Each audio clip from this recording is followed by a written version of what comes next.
All right. So right now we are in a section of the Bhagavad Gita where Bhagavan Krishna is bestowing on Arjuna the vision of his divine form, the cosmic form, where Arjuna can see the whole universe resting inside Bhagavan Krishna, which is what we'll see today.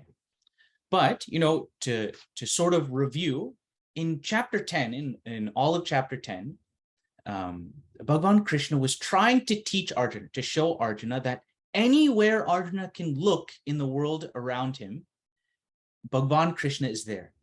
The Lord is there. So in all the universe around me, I can see God. Now, the teaching that Krishna is trying to impart on Arjuna in this chapter is that in God rests the whole universe. So it's like the difference between, there's mud in all pots, right? So I'm seeing all these pots, and in all of those different pots, I can see the mud, the unifying factor. So that's the teaching of chapter 10. Now in chapter 11, it's in this one pot, I can see the potential for all mud. So in this one object, I can see the entire universe, all mud. It's like that. All right, so we'll see chapter 11, verse 13. Tatre kastam jagat kritsnam pravibhaktam anekadha apashyad deva devasya sharire pandavastada. Okay, so here tatra ekastam jagat.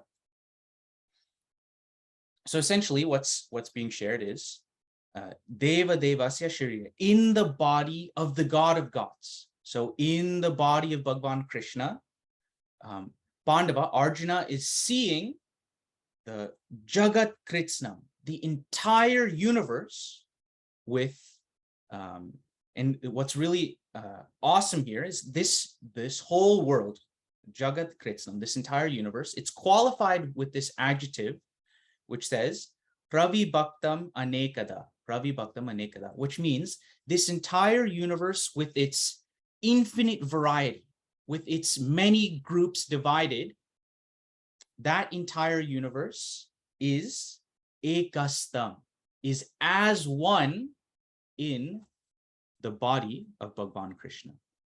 So now, Arjuna is beholding this cosmic divine form, and he's, there's this dawning of realization within Arjuna, which is that in this one reality, this whole universe is contained in that one reality.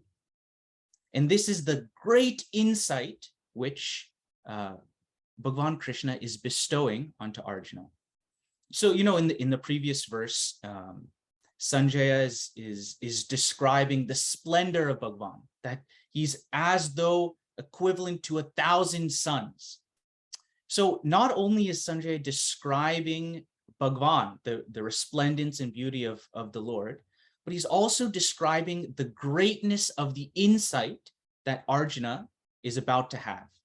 Means that this one idea, that this whole universe rests in God, and that one insight is taken a step further, that this whole universe rests in me, that great insight is dawns on us with the resplendence of 1,000 suns. It means it's one of the most profound understandings that we can come to. So remember, whenever we're using the word Krishna, what the most fundamental understanding is that is I am that Bhagwan Krishna. So whenever Arjuna is realizing that this whole universe rests inside Krishna, the understanding that we have is this whole universe rests inside me, in I.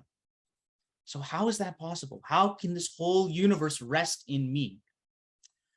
So one way in which this was explained to us when we were learning about this idea is that we can think about it even more simply from the viewpoint that all of our experiences that we have, any experience that we have in general, is coming through our senses, right? Our sense organs are touching the world around us. And that stimulation is coming to our minds as a thought, right? So without thought, there's no world around me. So this whole universe, in a very real way, exists for me as thoughts only. And all these thoughts are in my mind. So we can see, even from a relative level, in a real experienceable way, that for me, this whole universe exists within me as my thoughts. So just so like that, if you can take that a step further and to see that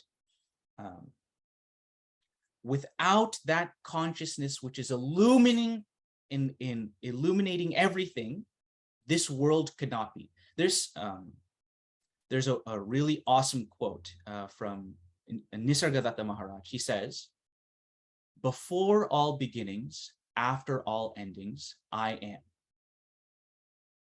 Before all beginnings, after all endings, I am. Meaning that this I am, that being, which is the foundation of who I am, my very being, without that being, there's no beginning and there's no ending. That's one interpretation. The other interpretation is my very being is present before all beginnings and after all endings. Meaning there's no experience without me to be there to illuminate. So that's the great insight which Arjuna is having in this moment. So it's a very pivotal moment in the Bhagavad Gita, a profound moment for Arjuna, and it's described with such beauty and love by Sanjaya. So we will continue with verse 13, with verse 14 tomorrow. Hari Om. Om Shanti Shanti Shanti.